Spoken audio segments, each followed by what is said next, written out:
Very good morning, all of you. How are you? I hope you will be fine at your home. So today is the last topic: elastic collision and inelastic collision in two dimension. तो सबसे पहले elastic collision पढ़ लेते हैं. Since the theory behind the solving two dimensional collision, अगर two dimensional collision की बारे में बात आती है, problem is same as the one dimensional case. Problem हमारे पास वही है, वन डायमेंशनल केस. देखते हैं कैसे. We will simply take a general example of two-dimensional collision and shows how to solve.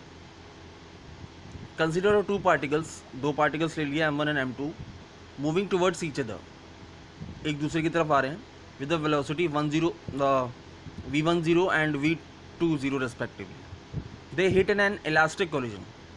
जब वो हिट करते हैं, आपस में मिलते हैं या कोलाइड करते हैं at an angle, एक एंगल पर, and both particle travels off, अलग हो जाते हैं एट एन एंगल, है ना, टू देयर ओरिजिनल डिस्प्लेसमेंट, अपनी ओरिजिनल डिस्प्लेसमेंट से एक एंगल से अलग हो जाते हैं. ये देख सकते हैं आप यहाँ पर कि ये m1 और m2 आपस में अपोजिट डायरेक्शन में मूव कर रहे हैं. मीन्स और ये मीट करेंगे कहाँ पर, पॉइंट ए पर, फिर रिकॉल हो जाते हैं आपस में v1f और v2f, एक एंगल θ1 और एक एंगल θ2 से. तो two particles collide at a point A, then moves at an angle to their original motion. Okay, अब इसे सॉल्व करते हैं. To solve this problem we again use our conservation law to come up. यहाँ पर law of conservation of momentum आता है with equation that we hope to able to solve. हम आशा करते हैं कि इस सॉल्यूशन से इस टर्म से ये सॉल्यूशन हो जाए. In terms of kinetic energy, since energy is a scalar quantity, we needed to take direction into account and may simply state that कि half m1 v10 square plus half m2 v20 square is equals to half m v1 f square plus half m2 v2 f square. तो v10 v20 before collision और v1 और v2 ये final है, before collision के बारे में बात कर रहे हैं. तो यहाँ पर काइनेटिक एनर्जी कंजर्व्ड है. One dimensional collision takes equation one dimension, ये वन डायमेंशन का है. Where in two dimension we can generate two equation for X component and Y component, है ना.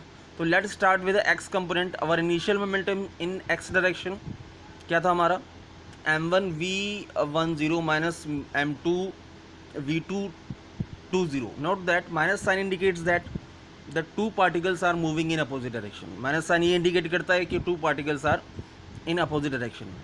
After collision, each particle maintains component of their velocity in x direction or y direction also.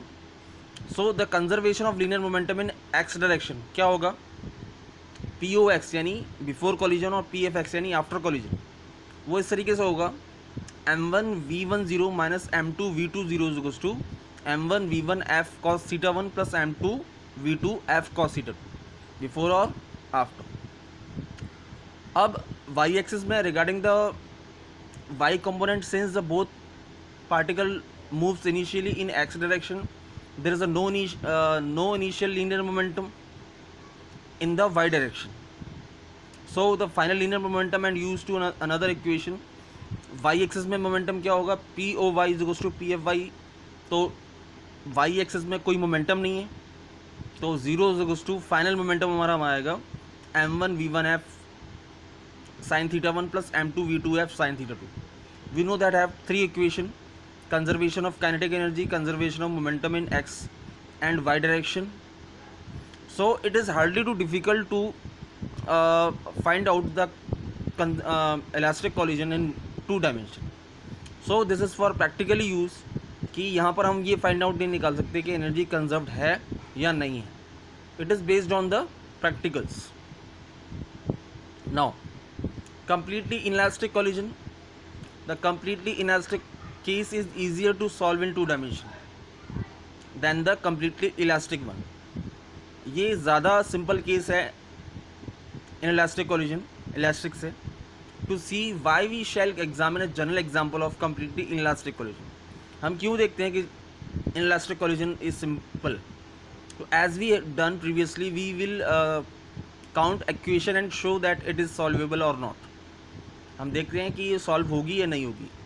The most general case of a completely inelastic collision is two particles m1 and m2 moving at an angle θ1 to each other with velocity v1 and v2। यानी m1 और m2 एक angle से move कर रहे हैं, देख सकते हैं आप फिगर में, and form a single mass m, और उसके बाद वो सिंगल मास फॉर्म कर रहे हैं विद वेलोसिटी vf, जैसा कि आप शो इस फिगर में शो कर वो हो रहा है। Two particles collide at point A. अब दो पार्टिकल्स कहाँ पर कोलाइड करेंगे? ए पर, फॉर्मिंग सिंगल पार्टिकल। क्या फॉर्म करेंगे? Single particle. So what equation can we come up? हमारे पास कौन सी इक्वेशन आती है with to solve? Clearly because the collision is inelastic we can not invoke the conservation of energy. यहाँ पर हम कंजर्वेशन ऑफ एनर्जी का कॉन्सेप्ट नहीं ला सकते। Instead we are limited to our equations. हमारे पास दो इक्वेशन उन पर ही डिपेंडेंट हैं हम। Conservation of linear momentum observe यहाँ पर that we have conventionally oriented our axis in the figure. हम कन्वेंशनली एक्सिस को मान रहे हैं such that the path m1 is entirely in the X direction. अगर माने कि जो पाथ x है वो एंटायरली एक्स डायरेक्शन में। विद दिस माइंड, अगर हम ये सोच के चलें, we can generate our equation for the conservation of momentum in both direction x और y। नाउ x कंपोनेंट में आ जाएगा हमारा m1 v1 plus n vf cos theta 2 m2 v2 cos theta 1, ठीक है। और y कंपोनेंट में आ जाएगा m2 v2 sin theta 1 m1 vf sin theta 2।